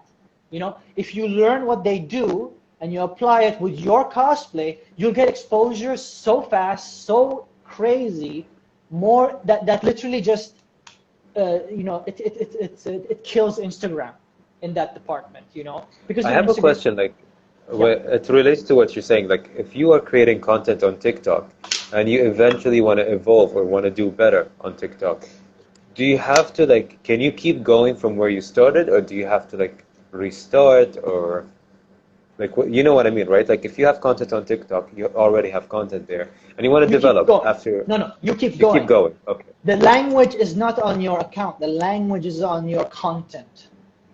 Literally on your content. You have to just learn as you go. I did some trending edits on my TikTok, and I got about 11,000 views, and it's crazy, like, because TikTok knows if it's good. So what it does is it exposes to the public, and it on goes the For up, You page. yeah, and then it stops, and it does that again the next day, exposes to the public because it knows it did well the first time, so it's gonna try again. It's like free sponsored ad going. They keep doing it until it realizes it doesn't go high anymore. It keeps doing for the next 2 weeks. This is an amazing, you know, exposure algorithm on TikTok side that Instagram doesn't have because they want money. It's simple, the answer. Instagram is greedy. They just want money first, even though you have quality. Because as you can see, I've seen amazing quality content that only barely got 150 likes, and it's not their fault, you know. So that's not a bad thing. But yeah, TikTok, you can always start anytime because your content is your language. Your post is the language, not your account.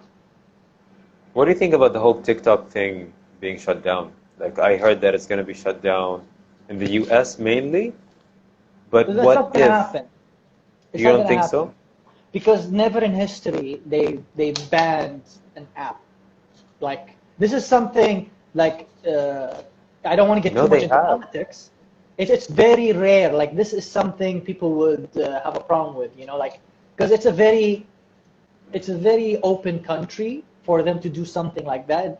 Even the reason is not even that plausible, but it's very rare. It's very unlikely. They talk about it, you know. That it's as unlikely as saying they want to build a wall. Just saying. I don't want to get too much into the politics, but Yeah. until it happens, Just to I keep people believe- talking about it. Yeah, but I believe so much in the American audience because they are born with it. They're good at this stuff. They know a way around it no matter what, Like when it comes to entertainment industry, they're first and foremost king at it. So this shouldn't even, threaten their existence. If ever they'll find a way. It's not something we should worry so much about, I think, at least in my opinion. I'm starting to be more active on TikTok, so it will be very unfortunate if it just goes down. I mean, it's fun. It's really fun. Yeah. Okay. We have any Next more questions? My side, cosplay in Mid-East. Wait, hold on. Why did I write that? I'm pretty sure it was a bigger question than that. I think I made it so Cosplay quick. in the Middle East? Yeah, I think it was, God, my handwriting is so bad. I think it's to do with, like, how is the cosplay in the Middle East compared, I think we already touched the subject on this by saying it's young, It's young, it's still trying to find its place, it's still trying to be open about It's very new as well. Yeah, when it started, it's really like a circus for some, I think. A circus for some, but a creative outlets for most, it's a good thing. That's the best way to put it. Yeah, it's a creative outlet that finally we have a place to just pour our hearts out in there, if not anywhere else. Like literally, if it weren't for cosplay, how the heck do we translate what we have if it weren't for that, Because it's mostly. Yeah, sorry. Go ahead. You go ahead. I know what I'm gonna say. I won't forget. Oh, okay. So. You forgot. I have a memory of a fish. Of a fish. No, I was gonna say that it's also like a platform, not specifically for people who just want to cosplay. It's a platform for people that want to do many different things. Like it's a good way to express yourself, no matter what your path is, regardless of is it mainly cosplay or other stuff. It could be for like marketing yourself. It could be if you're a makeup artist, you want to show your makeup skills. It could be a lot. There's a whole list to go through. Wait. Alex said something. She said, "I'm not sure if you know about Instagram, but if it's true, is it true if you're shadow blocked from posting on Insta, it's better if you make a new one because the shadow ban's not going to go anywhere." I think it does go. I think, like, I have a friend who was like dead for years on Instagram, and then they started posting again. They started being active again, and then eventually it removes the shadow ban. Am I right? I think you know better about this. Well, I don't mean to be a downer, but based on my experience, shadow ban is very real. Shadow ban is very real, but it doesn't. It is really real. It doesn't mean like it's an end all, for your account. Not at all. Like you said, again, it goes back to your content. Your content speaks more volume than your account. You need to have faith in your content. If your content is exposed well, and you need to literally just, bother your friends. I'll say it slowly. Bother your friends. Your friends. Just bother them. Yeah. So because if you have a content that you work so hard on, your friends will believe you that you worked hard on it. So just share it and just ask them gently and in a passionate way, and they will respect it. You have to make sure it's not a copy paste, to be honest. Like, don't do that. It's very obvious if you copy paste it. Don't plagiarize.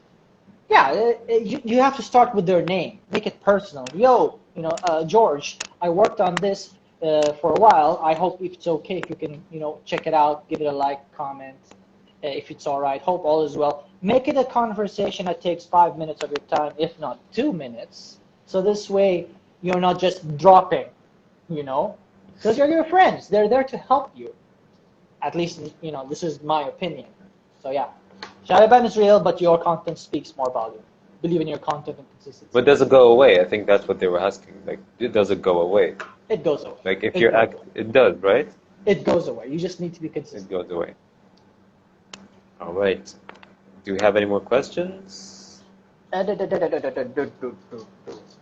Uh, yeah, I have one more here. View on making every cosplay from scratch. View on Versus buying online? from scratch versus buying online. Is that the Well, question? yeah, that's the question. That's interesting. You want to answer that first? I've talked about this in every single live, and I'll just say it. How is this information free? We It's need to free charge for people for this now. live. Oh no! When I Just go for to now. UK, to UK, I literally have a blueprint. I won't have time to do this honestly. Like this is a special, let's call it special edition This is before I valuable. travel to the UK. Because once I'm in UK and I'm surrounded by the algorithm of English speakers, I have to literally make a blueprint strategy. Like it's insane. Like what goes behind the scene of how it's like, you know, those conspiracy theory on a wall thing going on, like what you Mm-hmm. want to talk about, top 10 things, top 5 things no There's one just ever a lot. tells you, top 5 tips that are taboo, like they work, but no one freaking talks about it, you know? These needs to be, you know, carefully adjusted. Like right now, this is like, again, you know, special edition. So people who join into this conversation are probably going to be shocked by the stuff I'm saying right now. But it's, you know, again, special edition It's before I travel. special edition. So Thank go you very all much. out. If you have any questions, ask as much as you can. I'm not just a random cosplayer. I started cosplay, 10 years ago? 10 years ago, on and off. And I work as a social media specialist for 5 years alongside my video editing content creation. So these are, you A know, lot of experience professional info. experience is in our presence right now, so take Yeah, advantage of that. take advantage of this time. You know, a lot of people are not realizing it. It's gonna be so overwhelming for me once I, you know, re-execute my plan in UK. Right now, things are slow because the algorithm here is Arabic speakers, so it's not in my favor. It's not right for me to put a very good content on YouTube. Oops, I'm gonna fix that. Hold on a second. That is not Arabic. That's the thing. Okay, like I'm not gonna ignore the question. I'll get back to it, but I want to say this: my content, um, like my strategy is not my content is not. This is wrong, by the way. But my content is not for the Arab speakers. It's not for the Arab people. You know, it's Yeah. not for this community. It's not for Bahrain. It's not for the GCC, which is very wrong because at the end of the day, I am from here and I'm stuck here for now. And whatever I do, like, doesn't translate very well. If I were to be out of the GCC and I produce what I produce now, maybe it would have, like, I'm confident that it would pick up a lot faster. But my content is not for the people here. Maybe I should change that. Again, Reem did change that on TikTok. She did go all out with the Arabic content, making Arabic characters, things that people relate to over here. For me, that's not what I'm interested in. It is really not my thing. And maybe I should start switching things up if I want more exposure. But for the time being, I'm just doing what I'm enjoying. Whether it picks up, whether it doesn't, like, I don't have a specific strategy. But for now, I'm again in an experimenting. I'm experimenting for now and for the coming years. Can I answer that? I know it's not a form of a question, but I'll answer it for you. Go ahead. If you were to speak in Arabic, you will gain more exposure, both good I and know. bad, and that's okay. All right. That's a fact. I know that. Yeah. But if you still want to maintain English, keep in mind, convention is filled with English speakers, so have faith in that. And again, free information. Use a VPN. Yeah, free Wait, to information. post? Yeah, it's a real deal thing. I experimented myself. VPN Express, you can pay, I think, for a year, $20, I don't know, $50. I tried it for a while. Like, it's not worth a year because I'm moving. But VPN Express, PewDiePie tried this. He admitted at one point, he mentioned this, that VPN does help. And I've checked Reddit personally, asked someone there, they said, yeah, VPN is a thing. If you're from China and you're an English speaker, you know. And Wait, your screen is just like. how about now? Okay, you're back. You're back. All You're right. back. Go ahead. So if you're an English speaker and you're from China and you use a VPN, and you choose a location to be an English-speaking region, it's in your favor. But again, it has to be those premium ones. If you ever want to experiment. So it does work. It gives you an edge, it gives you a chance, but because you're a new To be entity, exposed. yeah, to be exposed, but it gives you a chance. But keep in mind, you're like a baby, you know, starting over. So every From time, scratch, from scratch, from the moment you upload, full upload, the VPN is gonna try to, you know, recognize you as a new IP address slowly. So in a way, you have to be careful with when you upload. How do you interact with the internet world with the VPN on? You know, you have to keep in mind with that. You have to do more research on it. For me, I did try it for like a month or two, and I've checked the statistic on a geography. It showed USA. It showed people from Canada watching my stuff. But because I'm new, it's both cool, to be honest. I've met amazing people that and I don't mean to brag, they're from outside and they love my stuff to the point they're shocked that they can talk to me. And I'm like just a freaking tiny turtle hiding inside, you know, my shell, like, I'm just a simple guy that loves to talk to people. I'm talkative for my own good. If I had an agent, that agent would slap me because I talk too much to my fans, you know? Like I literally had a friend told me saying, you need to stop interacting too much, because I literally would spend an hour or two talking to a fan because it's nice to have a friend. Literally, I'm not used to it. I'm just so happy that someone is talking to me, and that's the childhood that I was unfortunate to not have, coming from a government boys' school in Bahrain. Government boys' school in Bahrain. I survived prison, guys. Prison, but it's free. You know, like no one gets raped there, but still. Orange is the new black, but like Bahraini edition. Well, the government is very, very, very, very, very simple-minded. You know, coming from that background, it's insane how I survived it. You know, even with a diverse minority, but there are amazingly unique people that just pop now. You know, like I thought I was one of the few people that just watch anime, but it turns out there are people. You know, there are a lot of people. A lot of people, yeah. When I started YouTube, holy shit. My people that understand me, that watches a lot of anime more than me, you know, they come to realize, like, holy shit, there's a guy named Isa, and he's leaving Bahrain just when we find out that he exists. You know how emotional I got when people find out that I exist? And it's insane because when I was about to, like, go all out on taking advantage of my, you know, exposing my YouTube channel on convention, boom, the pandemic happened. Convention stopped, yeah. Convention stopped. Timing, right? Yeah, I think I'm done with my It's not meant to be here. By the way, I think I'm done with my question. What you got? That wasn't even the question. It was something that I said. The question was about costume or bot. But like, I've answered this before, and did I answer that person's question though? I didn't. Let me just answer that real quick before my battery dies. View on making cosplay from scratch. I want to answer that real quick.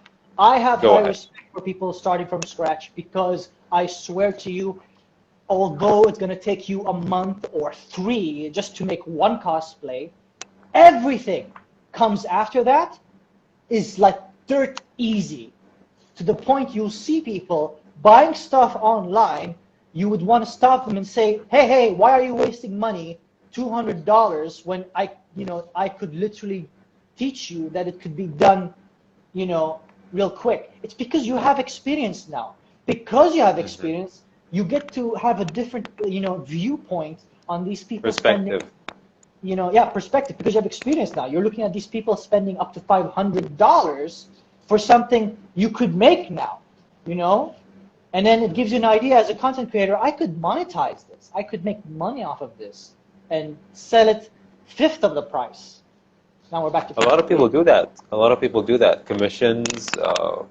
Yeah, and then they go on tips, Etsy, you know, conventions. They go on Etsy for international if they want. They show off their cosplay also as a form of business, as content creator again. So yeah, I think I answered that. So before I die, You did answer that. let's pretend this is a farewell because I think I had like 5% battery. Let me check real quick. Oh my God, should we end it? Like, should that be our conclusion? Because we answered all the questions and. Let's end it now. I have 1% battery.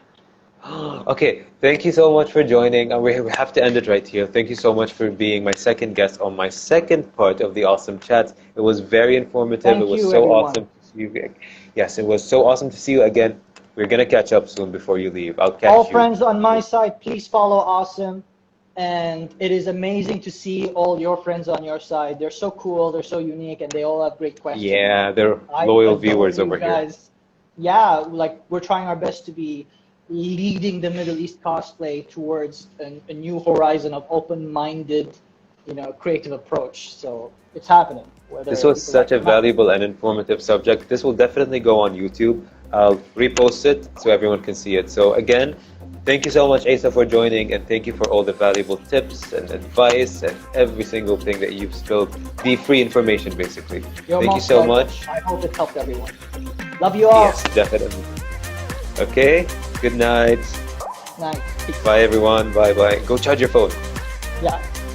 It's gonna die now.